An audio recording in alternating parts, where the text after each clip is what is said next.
news to you all that Dr. Mads Sorensen is willing to provide us a lecture on integrity.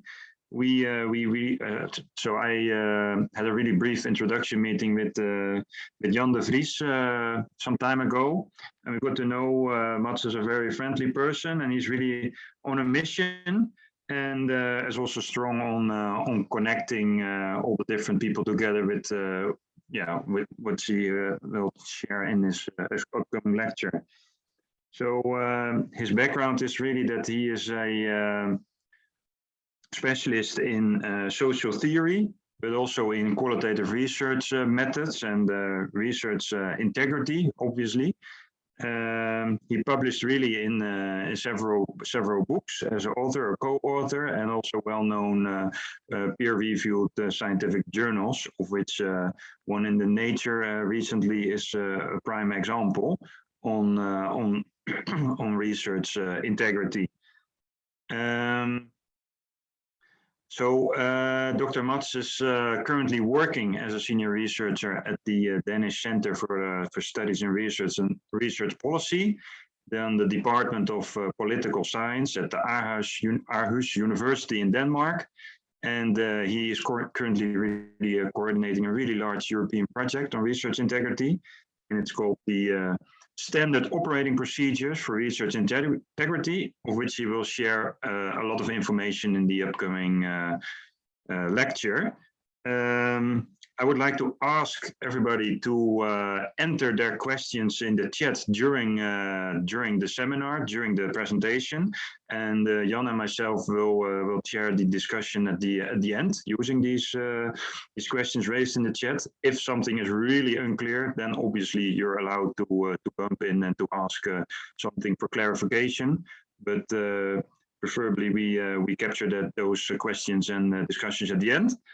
And on top of that, it already started, but we will record this meeting since it was also a little bit of a holiday time here, and some people indicated to be able to see the lecture afterwards, including the discussion. So maybe beyond this discussion this afternoon, there will be other questions popping up in your email at a later time when people have additional things they would like to have answered. With that, I would like to say, please, Mads, I hand over the word to you, and I really look forward to a really engaging and interesting lecture. Thank you very much, Johan, and thank you very much for inviting me to give this presentation of our project, but also to talk more broadly about research integrity, about some of the problems that we face, and some of the solutions that we propose in the SUBS4i project. So I will speak for 35 minutes, and then I hope we'll have a nice discussion after my presentation. I am very curious to hear what kind of research integrity problems you see and face, and what you think could be done about them, and what you think about the solutions that we put forward in our project. So just a couple of words to begin with to present our project, the SUBS4i project. It's called Standard Operating Procedures for Research Integrity, as Johan already said. It's a 4-year project funded by the Commission, and we want in the project to strengthen research integrity and to promote good practices, that align with the European Code of Conduct for Research Integrity. If you don't know that document, it's kind of the key document for this area, and I'll come back to it in a moment. SUBS4i aims to, as it says here, enhance the ability of, then a bit of EU lingo here, research performing organizations and research funding organizations to realize these goals, and to do that through the development of a toolbox of standard operating procedures and guidelines. So we aim at both doing something for universities and other research performing organizations and for funders. But in my talk today, I will primarily talk about research performing organizations or universities and other places where we do research. The toolbox that has been very important for us should not just be something we sit around the table and discuss, or what would be nice to put in such a toolbox. We would really we wanted to do something that was grounded in a deep understanding of constraints and opportunities faced by researchers and institutions, and to provide also practically oriented resources that can help, really can help enhance research integrity out there. So these were some of the first sort of a nutshell presentation of the project. The toolbox is already up and running in its fourth version. It will, by the end of the year, we will finalize it, but it's already there, and I'll give you the link in a moment. It consists of a lot of different guidelines, tools that are directed towards the institutional level. So it's not like for individual researchers, well, you can find inspiration there, but it's really for organizations, for institutions, that they can go in and find guidelines to help them do something about concrete areas. And I'll come back to which ones we would like them to see, which one we would like them to focus on. Yeah, we both include existing guidelines there, so that we have scanned the whole market for guidelines, and we have included the ones that we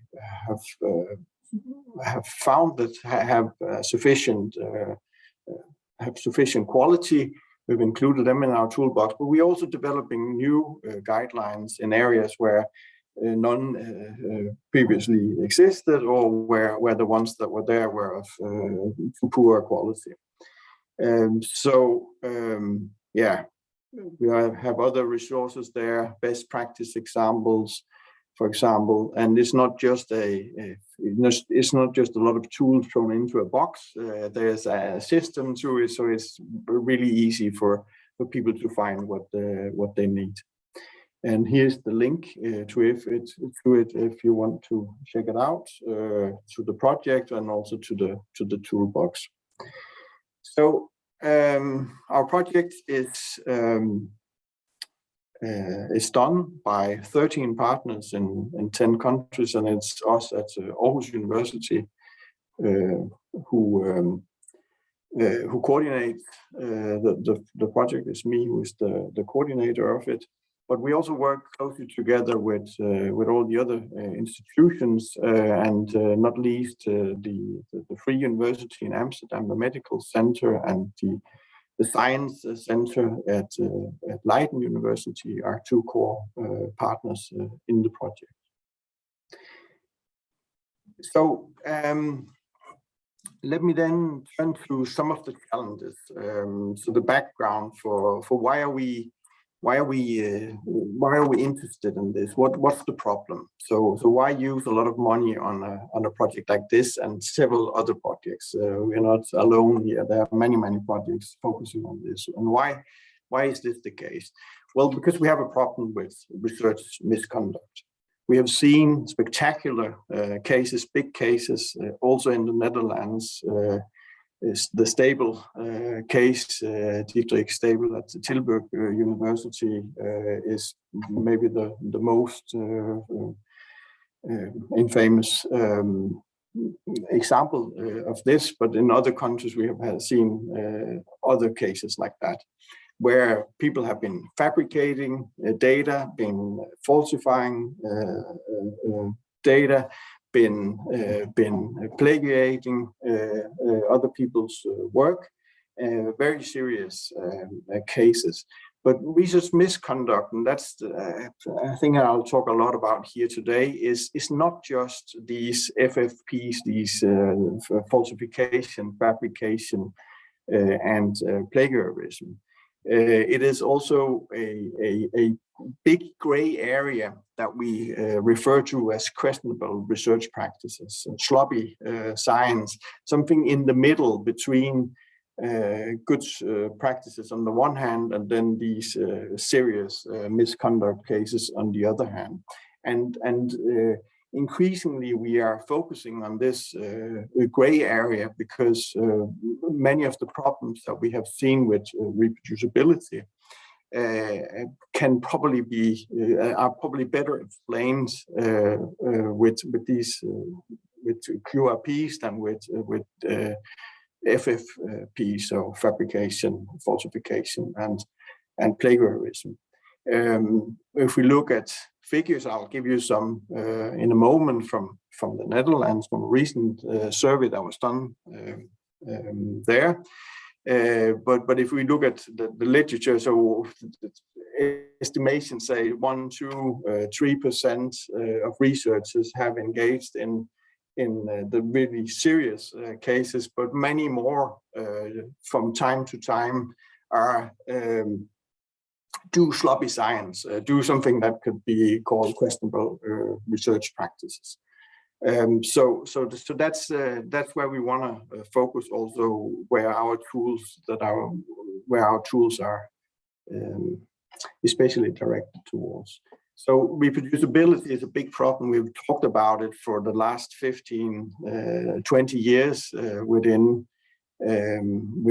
science on science.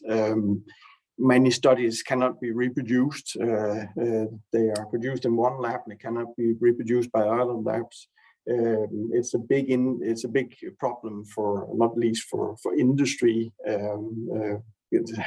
Find this fantastic study that could help them with solving a problem, and then when they try to reproduce it, they cannot reproduce the same results. So that's of course a big problem, not just for industry. It's a problem for other researchers as well. It's a problem for all of us, because it actually harms our quest for truth, you could say. It also wastes a lot of money. A lot of studies are wasted. A lot of resources are wasted because things cannot be reproduced. John Ioannidis, who is one of the ones who have really initiated this discussion, who has published some really interesting papers on this, had a paper out 5-6 years ago saying that, and I hope it's not true, and I hope it's not, and that it's not like that in too many areas, but said that in clinical trials, up to 85% of studies there were simply wasted because not relevant enough questions were asked. Not the right methods were not used, and other problems like that. So there is that might be in the high end. I hope it is, but there are probably problems also in other areas with waste, because we simply don't do the research good enough. We don't live up to the professional standards that we can expect from each other. And that, of course, harms or potentially harms trust in science also. Trust between researchers. We don't trust each other's results. Trust between the private sector, the industry, and the public sector, but also maybe the public's trust in science, and therefore, in the end, also is a threat to funding for science. Well, why fund it if most of the money is wasted? So we have to do something about this. There are many examples of problems here, and just to repeat this here, and this is good to bear in mind when we talk about this, that we have had a tendency to focus on fabrication, falsification, and plagiarism over here. And as I said before, there are luckily not many people who directly fabricate their data.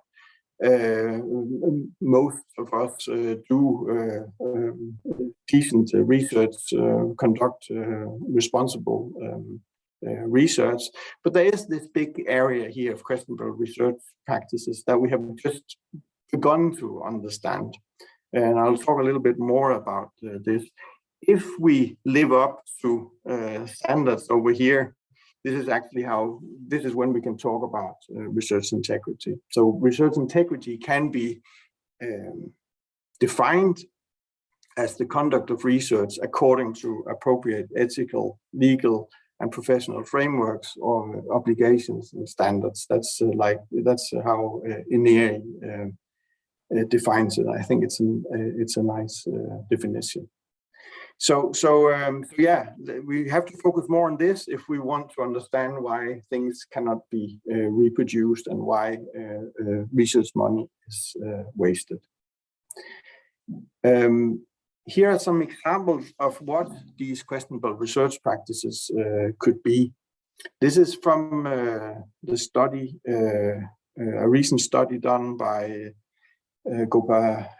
Krishna in Amsterdam at the Free University and her colleagues, called The Prevalence of Questionable Research Practices, Research Misconduct and Their Potential Explanatory Factors, a survey among researchers in the Netherlands.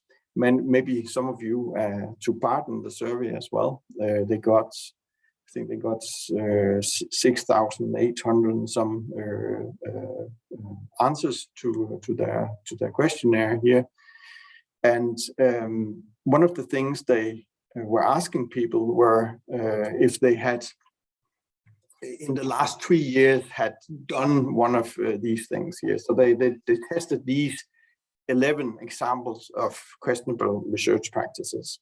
And so you can see, as for example, insufficient attention to the equipment, skills, or expertise, insufficient supervision and mentoring of junior co-workers, inadequate research designs or unsuitable measurement instruments, unfairly reviewed manuscripts, and so on. So 11 QRPs all in all. These are examples of QRPs. There are many more out there. I'll return to some of them in a moment. This is the paper that they published, one of the papers that they published on the basis of the survey in +1. And if we look at the findings, they're quite scary also. If we look at the FFPs first, you can see that 4.3% of respondents had been involved in fabrication within the last 3 years, 4.2% in falsification, and 8.3% of all respondents in at least one of them within the last 3 years. That's quite high also compared to other previous studies. If we look at the QRPs, you can see that they might be less severe, but they are more frequent. They are the prevalence of them is higher. You can see that they range from 0.6% to 17.5%, and that over half of the respondents had been engaged in one of these 11 QRPs within the last 3 years. What has to be noted here also is disciplinary differences. There are huge differences in how relevant these 11 QRPs that they tested here are for different fields. That's something really to pay attention to, and also something that they paid attention to here. There was an option of saying that this is not relevant for me, and not surprisingly, and when you see the 11 QRPs that they tested, many people in the humanities especially found that they were not relevant for them. This here about disciplinary differences is really something to be aware of when we talk about this whole research integrity field, because science is done in many different ways. There are many knowledge production models or ways, and we don't acknowledge the same things within different disciplines or different epistemic cultures, you could also call it. With Knorr Cetina, you would call it epistemic cultures. We have different epistemic cultures with different practices, with different understandings of what research integrity is, or what a good, when we can say that something is knowledge, when we acknowledge something as knowledge. So we need to pay attention to these things.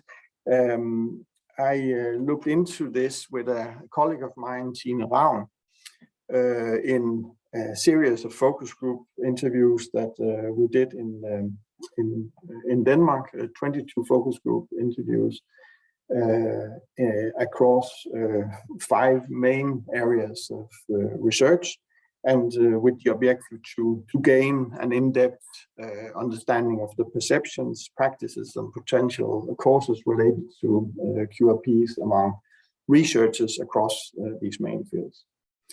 And what we did there, it was a long interview we had with these groups, but as part of these interviews, we also asked them, we had a card exercise where we asked them to place cards on a simple scale, a prevalence scale and a severity scale. But as a warm-up thing to this exercise, we asked them to think of an example of a questionable research practice within your field of research and write it down. And to the left here, you can see some of all the cards that were written. Then we took these cards, we organized them, we cleaned them, we kind of combined them, and then we were able to make these tables of questionable research practices within main fields of research.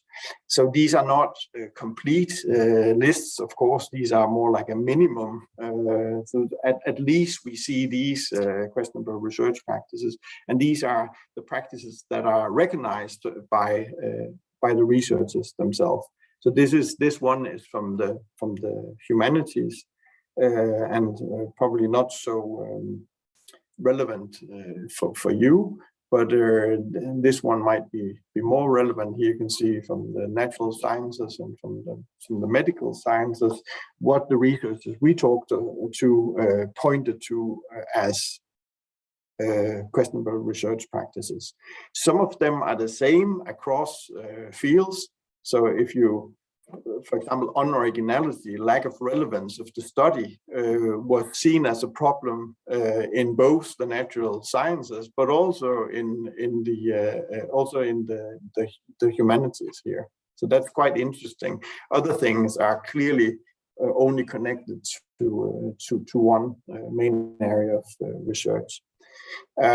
So yeah, I don't know if we can talk about this later if you recognize some of these ones, but you can see that these ones, if things are not, if there's a lack of validation, for example, if you have a result and then you publish directly on that result instead of doing additional tests and really checking that you have a result, then of course it's a problem when you throw that out as knowledge.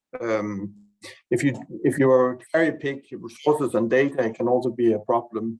If you overgeneralize results, it can of course be a problem. Or if there's a lack of transparency in how you use your methods and empirical data, it makes it impossible for other groups, other labs to reproduce your results. So there are clearly things here to think about, and then there are some that might not harm truth production or whatever we want to call it, but it's more related to the internal science system, as the salami slicing is to when you've done a study that you don't publish it as a comprehensive paper, but you publish small parts of it to get as many publications as possible. And why do people do that? It's because this is the way our promotion system often works. That you're promoted on the basis of how many papers you have in the right journals, and not on the quality of the single paper. Unfair assignment of authorship is also a huge problem, seen as a huge problem within natural science, medical science, and in other fields. And yeah, something that we maybe all of us can recognize as well. It doesn't harm the science as such, but it of course harms people who are not included in a paper that they have actually worked on. It can harm their career. And on the other hand, if people are just put on a paper that they haven't really contributed to, that's also can also be a problem, that their publication list is too big, bigger than it actually should be. So these are some of the problems that we saw in that study, that researchers themselves pointed to. But I think for our project, for the Sub-Saharan project, it's very important that we don't just see this as what could be called a rotten apple problem. These apples look really nice, but there might be a rotten apple hidden in beneath them. And rotten apple is the single researcher who is corrupt, or who is bad or something, or who has some character traits that make him or her do things that they shouldn't do. We have focused a lot on that, and there are spectacular cases, as I mentioned before, but I think it's time that we start looking more at the science system, at research culture in our institutions, and especially at what institutions can do to counterbalance this and to do something about, to enhance research integrity. And this is kind of the starting point for our project. We have nice documents like the European Code of Conduct for Research Integrity, that is kind of the basic document for all research integrity work in Europe. It specifies 4 core principles: reliability, honesty, respect, and accountability as sort of the 4 core values, principles for research integrity. But the question then is, how do we get from these relatively abstract principles to actual responsible conduct of research on the shop floor in our institutions? Here we in the Sub-Saharan project think that all institutions need to make something like what we call it a research integrity promotion plan, or research integrity plan. And this plan has to outline the steps that the institution will take to promote research integrity in the context, of course, of its mission and disciplinary focus. So it's really important that it takes these disciplinary differences that I just talked about into consideration when it formulates these plans. And it should address a number of research integrity topics and outline policies for how the institution wants to deal with this. And Sub-Saharan, we then work on defining the topics that we should address, that should be addressed in these plans, and we work on creating this online toolbox that can support the institution when they formulate their RIPs, their research integrity promotion plans, We haven't got it currently on our web page, but we have also made an implementation guideline that is currently being revised. So there will be a version 2.0 soon that we will put online. We also have templates. We'll put templates online for how to make a RIP, and we strongly encourage institutions to start working with this if they don't do it already. And there are some best practice examples in the web page as well. As I said earlier, we don't just sit around the table discussing what should we put into this toolbox and how should we do it. It's we have a quite comprehensive development and research program that supports this, that helps us and has helped us formulate these ideas and determine which topics to focus on. We started out with 2 big scoping reviews of all the literature and all the guidelines, all the things that were already out there. We then reached out to I can't remember the exact figure, but over 100 experts that took part in a Delphi 3-round Delphi to determine, to give a first come up with a first list of topics to focus on, both for funders and for research performing institutions, and then supplemented with some expert interviews that turned into the first version of the toolbox. We then did a 30 focus groups across 8 countries in Europe and across disciplines, also with researchers in half of the groups, and with researchers and relevant stakeholders in the other groups to test these lists of topics among researchers and stakeholders. We then also discovered some holes. So there are many good tools out there already, and we have included many of them in our toolbox. But there are also areas in which there are no guidelines so far. So in a series of co-creation workshops, we have created guidelines for these areas. I think we'll end up with around 20 guidelines that we have created in the project.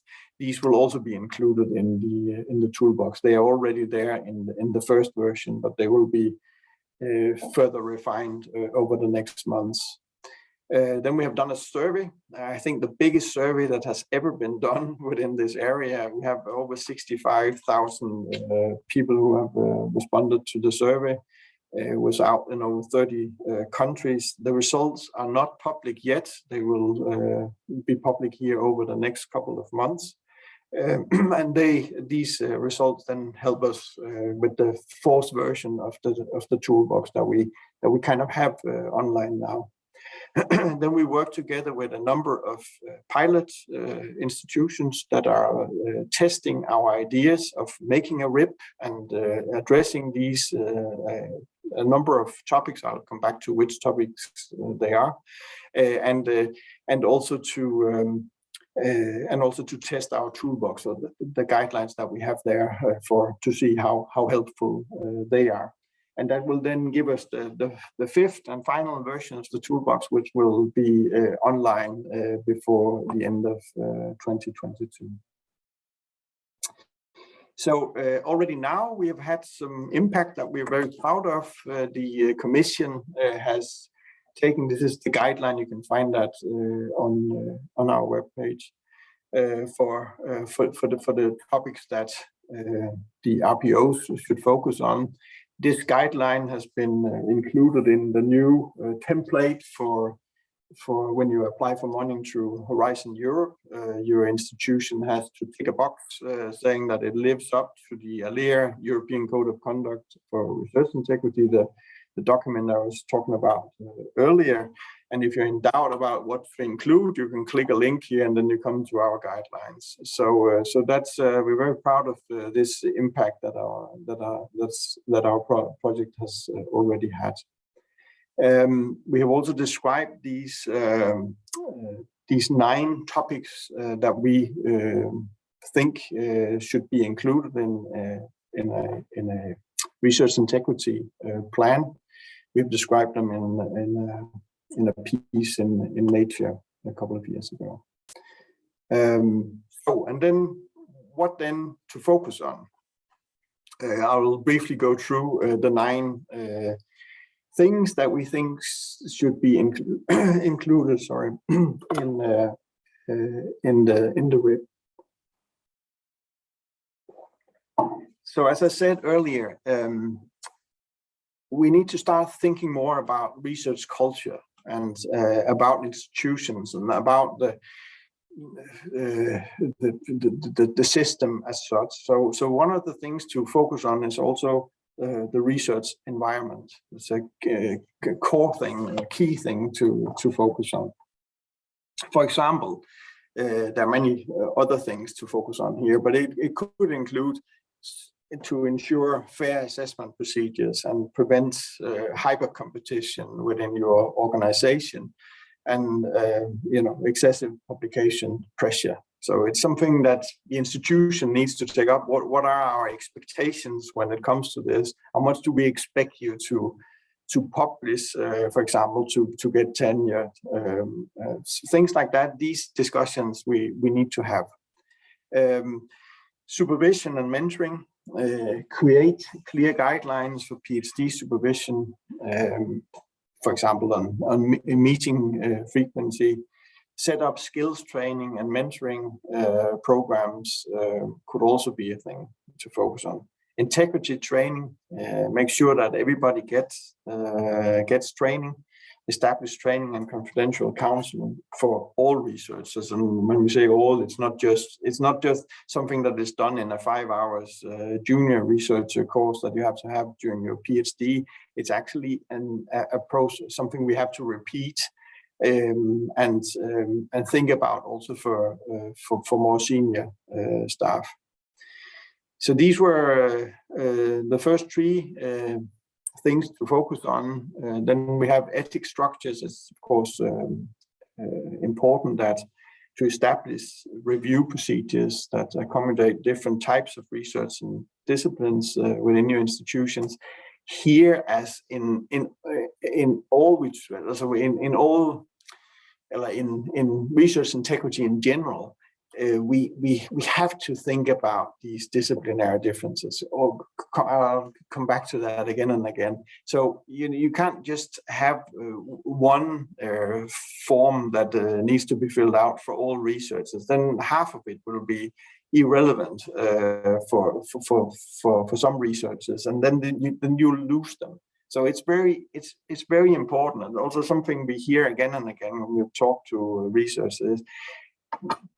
Be careful not to make this too bureaucratic. Be careful to make it relevant for us, and to start with our work life and the problems that we actually face, and not abstract problems that might or might not fit everybody. So ethics structures are important for everybody, but it's not that you can't have the same requirements for people who are doing a study of literature in the 18th century in the humanities and someone who is working on testing drugs on animals. Of course, there's different things, and you have to have structures that can deal with the disciplines that you actually have. Integrity breaches, of course, very important that you have structures that protect both whistleblowers and those accused of research misconduct. Data practices and management, provide training, incentives, infrastructures to create and share data according to the FAIR principles, for example, or other good principles. And then that was the first 6, and then the last 3 here. Research collaboration, establish sound rules for transparency when working together with industry, working with industry and international partners. I guess this one would be relevant for many of you, to have clear guidelines when you do these public-private collaboration projects. declaration of interest, state conflicts, financial and personal, in your research, reviews, and other professional activities. And then finally, publication and communication, respect guidelines for authorship. And again, there, be aware that authorship rules are different in different fields. In the humanities, you often publish on your own or just with one colleague, and if you are multiple colleagues, then the order of the authors is in alphabetic order, whereas it is different within your field, for example. So you have to have different guidelines for different disciplines there as well. And of course also have talk about in the institution, how do we communicate research results in a fair way that doesn't oversell our results? How do we make sure that the PR department doesn't blow things out of proportion, or that we don't blow them out ourselves when we report them? So these are some of the things that it's important to talk about, and these 9 topics are the ones that we would like research performing organizations to think about and to have policies for outline in a research integrity promotion plan. So I'm coming to the end here. Just want to briefly go into the toolbox. And so here you can see our toolbox. You can see the document I was talking about, the European Code of Conduct. You can see you have a section for research performing organizations and one for funders.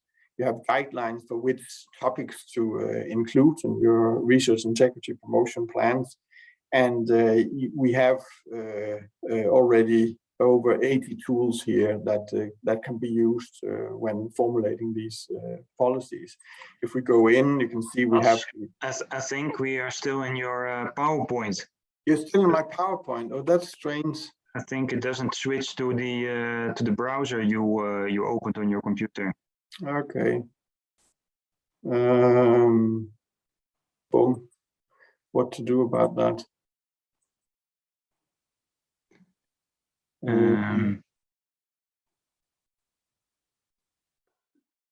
Yeah, I also don't know whether you can either. I think you can try to what you did before. I think maybe you use the alt tab, or you can close this presentation and go to and again share screen with the right. Or we can go to the link ourselves, huh? Yeah, you can have that. Might be the most direct. If you can have a little look yourself, just for 2 minutes, and see what's there, and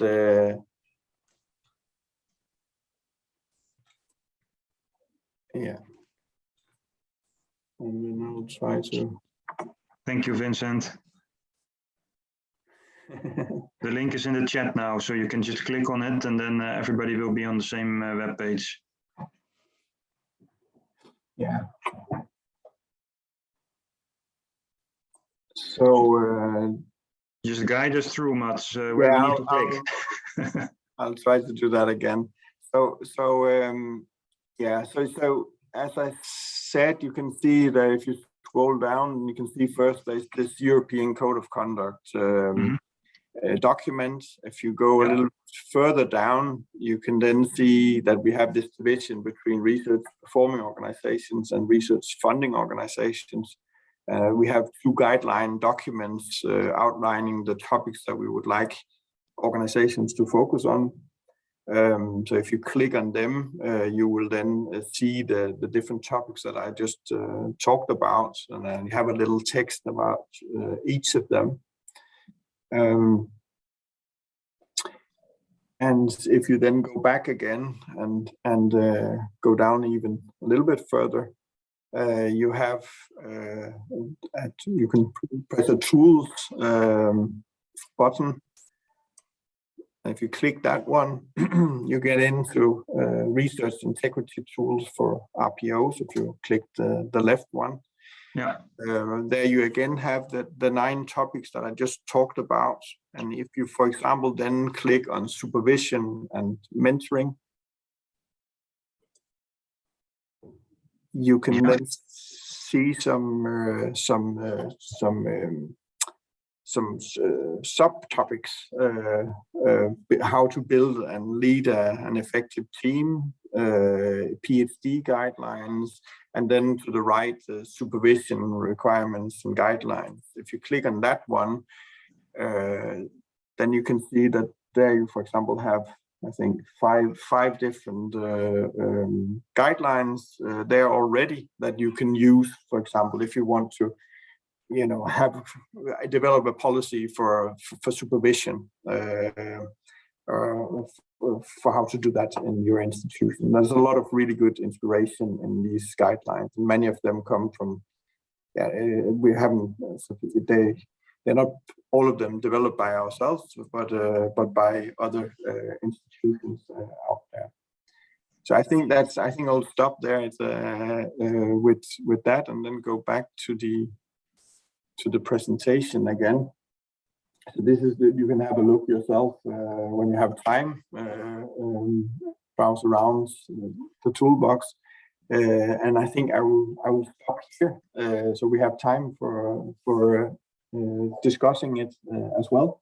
Here are some other sources. That's the general up here, the toolbox again, or the whole project, the guideline that I've been talking about. And here is another publication that I didn't have time to talk about, but it's based on the focus group interviews we did in the projects on the different areas, feeling for which topics to focus on. So I'll stop there. Thank you very much for your attention. Mads, thank you very much for presenting this outstanding lecture on research integrity and all the different items you studied with the team, and also the kind of toolboxes and solutions that are available for us to tap into. Just when clicking, it's such a rich database that it will cover almost a week to go through everything. But nevertheless, it's good to know where the things are there, and that everybody can dig into it on their own occasion. As there were a couple of things raised in the chat, I would still like to say again thanks, and also to the rest of the members, that this lecture really fits well within making within our Dutch association the attention on research integrity, and that this was really helpful, and we will continue building on communicating and within our members, and also to the seed has been planted, but it has to be used everywhere. And maybe let's see, maybe you can first go to the audience, and then if there are any questions, and if not, then we will dive into the chat to see what kind of questions there have been raised. So please, everybody, feel free to ask Mads whatever is on your mind. May I start then? Thank you very much. Quite interesting for me, partly new. One of the things that struck me a bit was when you presented the data on the questionnaire from Amsterdam on the QRPs, then you get information about what people willingly or knowingly have done. Whereas the bigger part, I assume, are the QRPs that are violated because people didn't know what they were doing. And the latter has to do, of course, with quality of the people and so on. So I wonder, is there any information about how often and how many of these QRPs are frequently violated just because people don't know or have never thought about it? It's a very good question, and of course you're right also in, well, I hear that in your question as well. It's very difficult to measure these things, of course, because how honest are people? I hope they are honest here. I hope there's not a big iceberg underneath this, because I think it's bad enough what's there. But I think they have tried to. I think they have tried to so to do a little bit of what you would like them to do. So when they, because they ask not if you have you done any QRPs or not, they ask specific about specific practices. So have you been unfair in reviewing anything? So and of course, if they don't know if they've been unfair, they can't answer yes to that. I think it's the right way to go to talk to people about practices instead, because it's really practices. It's questionable research practices. So we have to start there, and we have to start by being aware of the practices that are considered to be good practices by our professional networks. For example, your network when it comes to nutritional sciences, and then say, so what is it we don't do good enough? What is it we don't do enough? But I guess you're right, because if you think about methods, few people would choose really bad methods deliberately. But I guess many times we know when it's still not good enough, or when we could have done more. So if we use, we have a variety of methods, and some of them are very time consuming, and therefore for practical reasons we might end up with suboptimal methods. I guess we have all it's also part of being a researcher that we have to make these choices, and we only have this many months to do a study. So yeah, but I guess I think what I like about what I have done is that they ask people about practices and not just abstract QRPs. Yeah. Thanks. Okay, can I raise a question also that is linked to the question of Hans Zevenberger?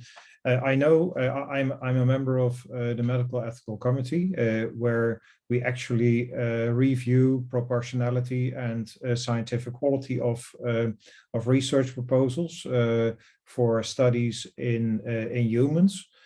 In that respect, scientists need to follow a course on what are the consequences of doing research in humans.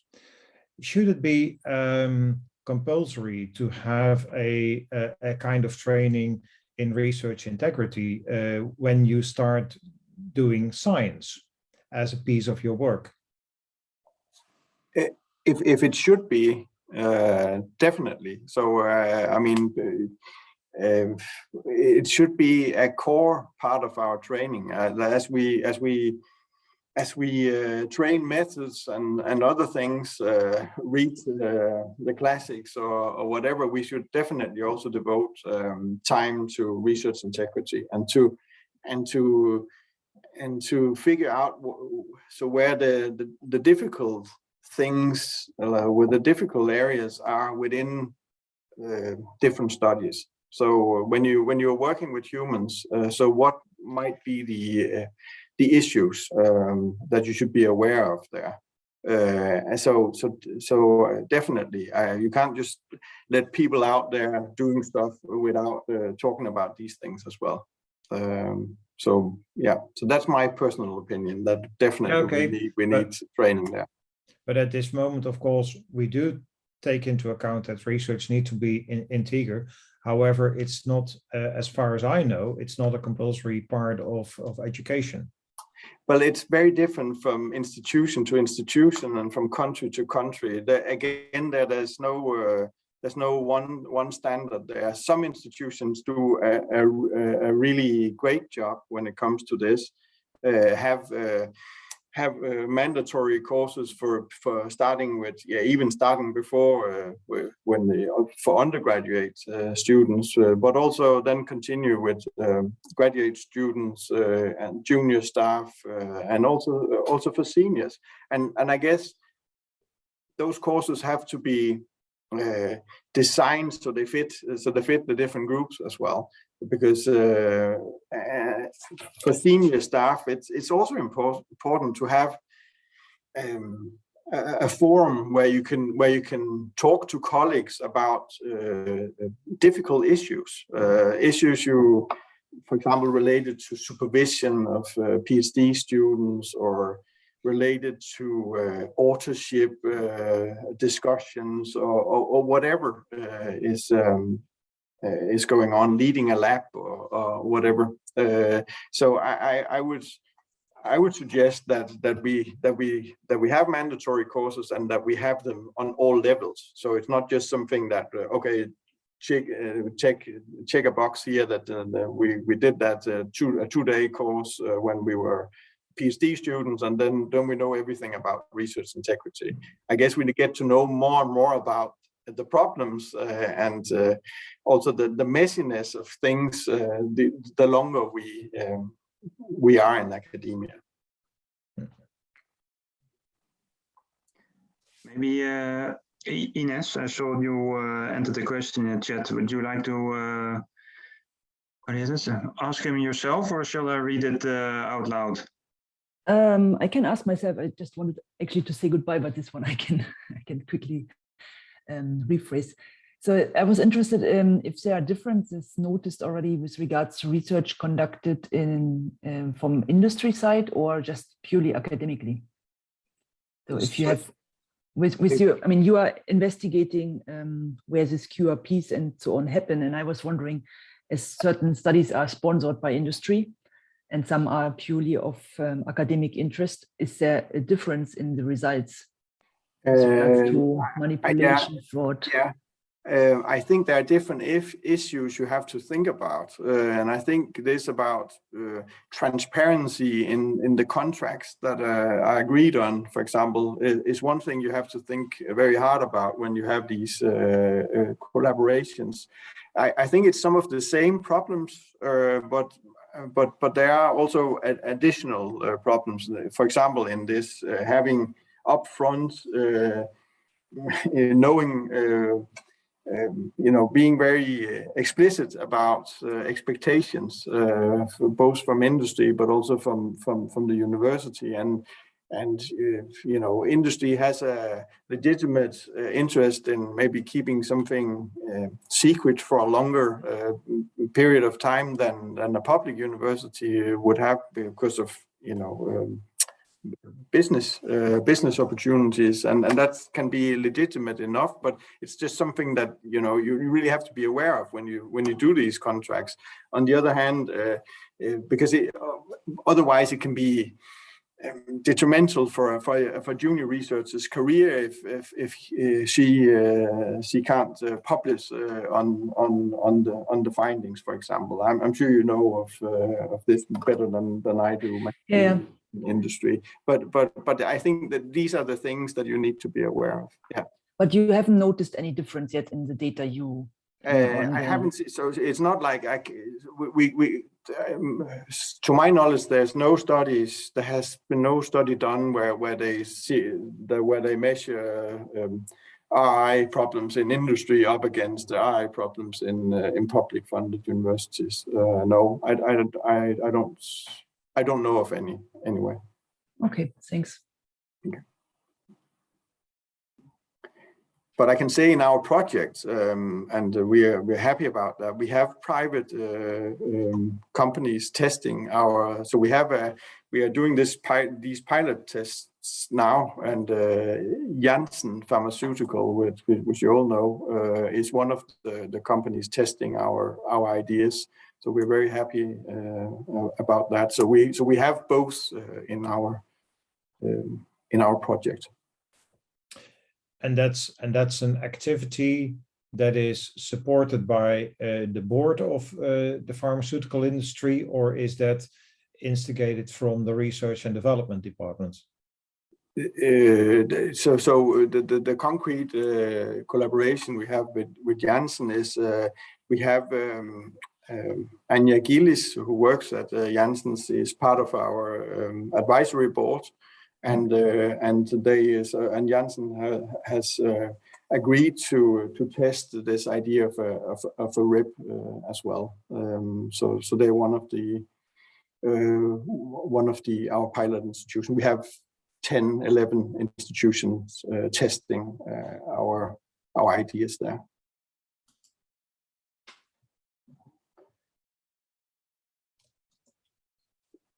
Yeah. Are there any other questions from participants at this moment?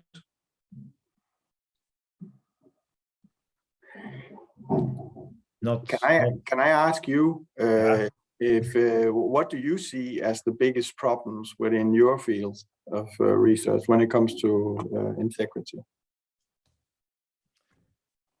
I think the pressure to publish results on single studies in social media. Maybe you know that credibility of nutrition sciences is more, let's say, at stake, and that's on a global level.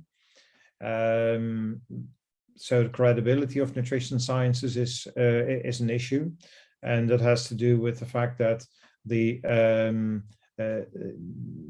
results are often not reproducible, and probably that has to do with the way how we do the research. Probably that has to do with the small effects that we only can determine. But there is, of course, a certain pressure that scientists need to publish, either from academic or research organizations or industry, or even non-governmental organizations, by the way. And I think that's really an issue for nutrition sciences. But maybe other people have other ideas. Yeah, I think as well, to add to this is to communicate, so to translate the findings you have in your studies towards a sort of understandable kind of language to the public.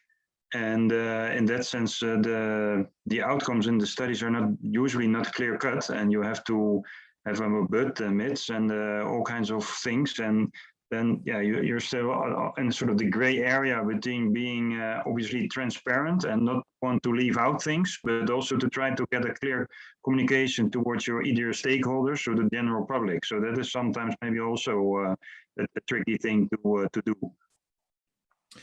Yeah. And in that respect, if you have an idea that you want to study, it often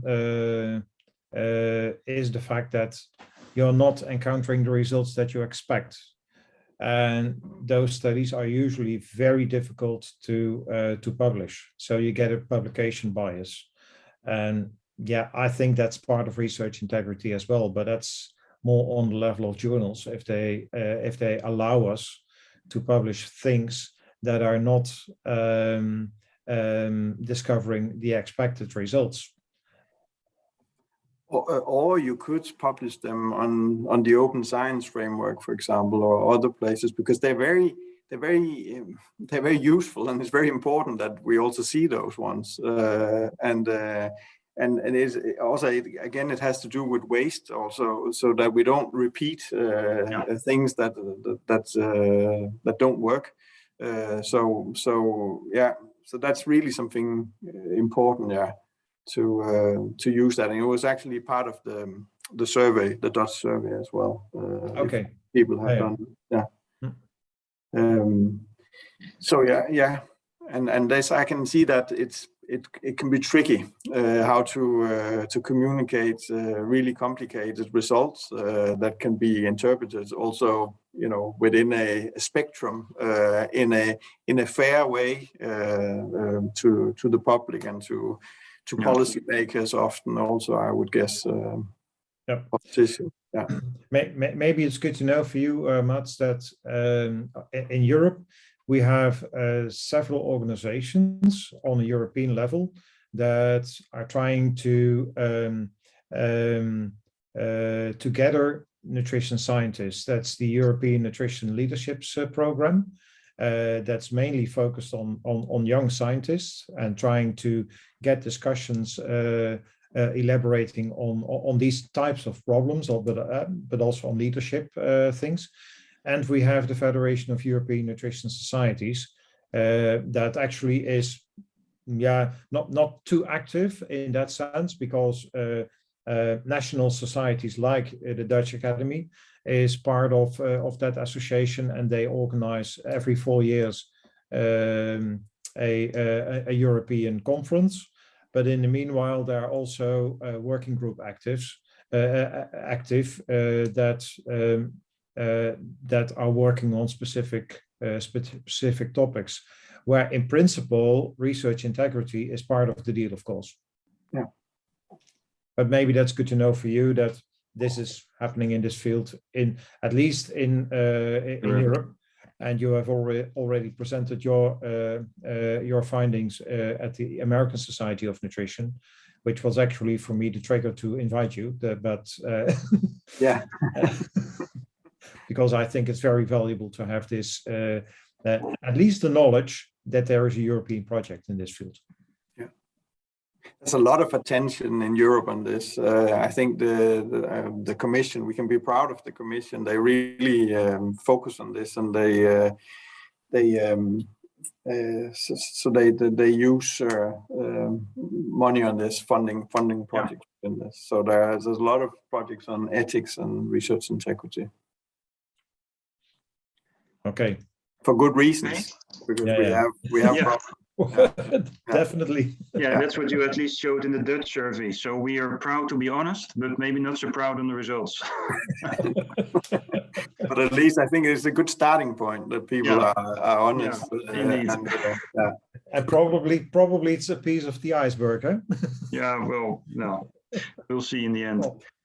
All right, if there are no further questions, we still have a small team of diehards in the room. But Mads, again, thank you very much for your presentation and obviously the discussion. I think in due time, the recording will be viewed by many other people. We will see. So thank you also for being able to record the session. And well, let's see whether we can maybe catch up once in the future again, when we made things more integrated in our association as we are today. Thank you, and thank you very much for inviting me. It was fun. Yeah. Excellent. And just a small thing at the end, we would like to send you a small token of appreciation. So I will contact you for your address details. Thanks a lot. Thank you very much.